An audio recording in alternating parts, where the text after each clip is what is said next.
আজকের এই গল্পটি একদম আলাদা, কারণ এই গল্পের মধ্যে একজন লোক যাকে কিনা ফাঁসিয়ে জেলে পাঠানো হয়। তো এরপর সে জেল থেকে অনেক চেষ্টা করে পালিয়ে যায়। আর এই জেলটি একটি আলাদা রকমের জেল, কারণ এটি দেশের একদম বাহিরে অবস্থিত।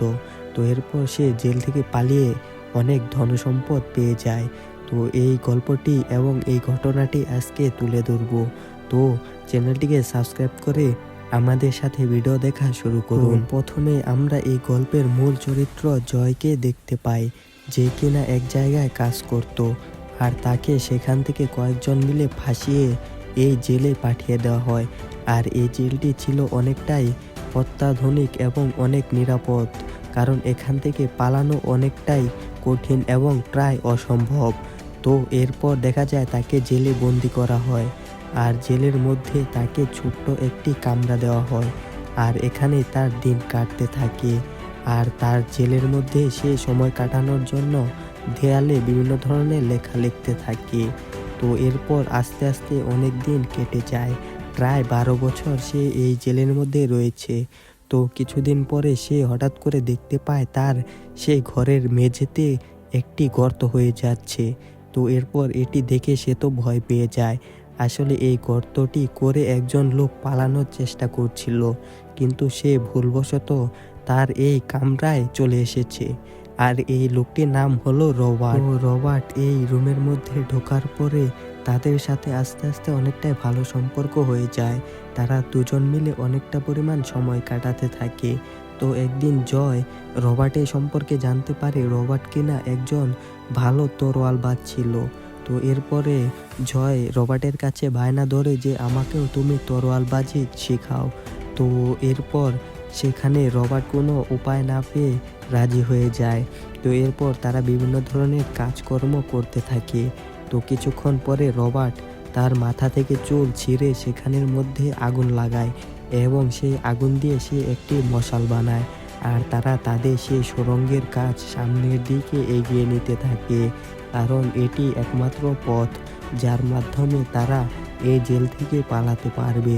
তো এরপর তারা আস্তে আস্তে সুড়ঙ্গের কাজ শুরু করতে থাকে, আর রবার্ট এদিকে জয়কে ট্রেনিং দিতে থাকে কিভাবে সে তরোয়ালবাজ হবে। সে বিভিন্ন ধরনের ছোটোখাটো ট্রেনিং আগে জয়কে দেয় এবং তাকে শেখাতে থাকে। তো একদিন রবার্ট জয়কে তরোয়ালবাজি শেখানোর জন্য রবার্ট দরজা থেকে কাঠের দুটি অংশ ভাঙে। এরপর সেটি দিয়ে তারা প্র্যাকটিস করতে থাকে। এরপর আস্তে আস্তে জয় রবার্টের থেকে অনেক ভালো তরোয়ালবাজি শিখে যায়, এবং রবার্টকেও জয় তরোয়ালবাজিতে হারিয়ে দেয়। তো এভাবেই তাদের দিনকাল চলতে থাকে, আর তারা সময় পেলেই সেই সুড়ঙ্গের কাজ সামনের দিকে এগিয়ে নিয়ে যায়। তো এরপর তারা একদিন সুড়ঙ্গ খুঁড়ছিল। তো এরপর আস্তে আস্তে তারা সামনের দিকে ঘোরার সময় হঠাৎ করে একটি পাথর তাদের উপরে নেমে আসে।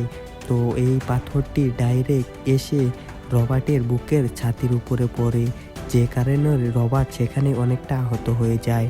তো এরপর রবার্টকে জয় তার রুমে নিয়ে আসে। তখন রবার্ট তাকে বলে যে এই বইটির ভিতরে একটি গুপ্তধনের ম্যাপ রয়েছে, আর তুমি সেই ম্যাপটি অনুযায়ী গুপ্তধন খুঁজে বের করতে পারবে। এটি অনেকটাই সহজ। তো এরপর রবার্ট মারা যায়, আর জয় এটি অনেক দূরে বসে লুকিয়ে দেখছিল। আর তখনই রবার্টকে খাবার দেওয়ার জন্য গার্ড চলে আসে। গার্ড এসে দেখতে পায় রবার্ট মারা গেছে। তো জেলে সকলকেই খবর দেওয়া হয়, এবং রবার্টের লাশকে একটি কাপড়ের মধ্যে পেঁচিয়ে রাখা হয়। আর ওদিকে জয় আবার লুকোনো জায়গা থেকে ফিরে আসে, আর সে রবার্টের চেহারাটি একবার দেখে নেয়। তো এরপর সে রবার্টের জায়গায় নিজে ঢুকে যায়, মানে রবার্টের ডেড বডির ভিতরে সে ঢুকে যায়, আর এটিকে জেলের লোকেরা বাহিরে নিয়ে সমুদ্রের মধ্যে ফেলে দিতে শুরু করে। আর তার এই বুদ্ধিটি ছিল অনেকটাই মারাত্মক বুদ্ধি, কারণ ধরা পড়লেই শেষ। তো এরপর সে যখন পড়ে যাচ্ছিল তখনই জেলের ওয়ার্ডেনকেও সে টান দিয়ে তার সাথে নদীতে ফেলে দেয়, মানে সমুদ্রে ফেলে দেয়। তো এরপর ওয়ার্ডেনের উপরে তার কিছুটা রাগ ছিল, আর ওয়ার্ডেন হলো জেলের গার্ড, মানে মেন সিকিউরিটি। তো এরপরে জয় ওয়ার্ডেনকে সেখানেই মেরে ফেলে, আর সমুদ্রের মধ্যে ভাসতে ভাসতে পরের দিন একটি দ্বীপে চলে আসে। এরপর সে অনেকটাই খুশি হচ্ছিল, কারণ সে অনেকদিন পরে দিনের আলো পেয়েছে। তো এরপরে সে দেখতে পায় এখানে কিছু ডাকাত দল রয়েছে, মানে জলদস্যু। তো এরপর তাদের সাথে জয়ের দেখা হয়ে যায়। এরপর জলদস্যুরা জয়কে সাহায্য করার জন্য তার সাথে একজন লোক পাঠিয়ে দেয়, যাতে সে বাড়ি ফিরতে পারে। জয় প্রথমেই সেই লোকটিকে নিয়ে সেই গুপ্তধনের ম্যাপ অনুযায়ী সেই জায়গায় পৌঁছে যায়, কিন্তু সেখানে সে কিছুই দেখতে পাচ্ছিল না। তো এরপর সে অনেক খোঁজাখুঁজি করতে শুরু করে। তো কিছুক্ষণ পরে সে একটি বুদ্ধি বের করে। এরপর সেই গুহার ভিতরে একটু পানি ছিল। তো এরপর সে সেই পানির ভেতর থেকে ডুব দিয়ে ওই পারে চলে যায়, এবং সেখানে গিয়ে সে দেখতে পায় সেখানে অনেকটি বক্স ভর্তি অনেক সোনাদানা রয়েছে। তো এরপর সে ছোট্ট একটি নৌকায় করে সে সোনাদানাগুলোকে নিয়ে যেতে শুরু করে, আর তার সাথে থাকা সেই লোকটিকেও অনেকটি সোনাদানা দিয়ে দেয়, কারণ সেও অনেকটা ভাগীদার। তো এরপর জয় দেখা যায় সেই সোনাদানা দিয়ে বিশাল বড় একটি রাজত্ব তৈরি করে ফেলেছে, কারণ সেখানে ছিল অনেক পরিমাণে ধন সম্পদ। তো এরপর তাকে যারা ফাঁসিয়ে জেলে পাঠিয়েছিল তাদের উপরেও সে ভয়ানকভাবে প্রতিশোধ নেয়, এবং তাদের প্রতিশোধ এমনভাবে নেয় যাতে তারা জীবনকার মতো একদম কাঙ্গাল হয়ে যায়। তো তাদেরকে অনেকভাবে ফাঁসিয়ে সে প্রতিশোধগুলো নিয়ে নেয়। তো বন্ধুরা, কেমন লাগলো আজকের এই ঘটনাটি?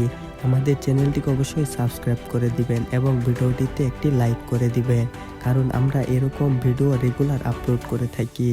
আর যারা পেজ থেকে দেখছেন পেজটিকে অবশ্যই ফলো করে দিবেন।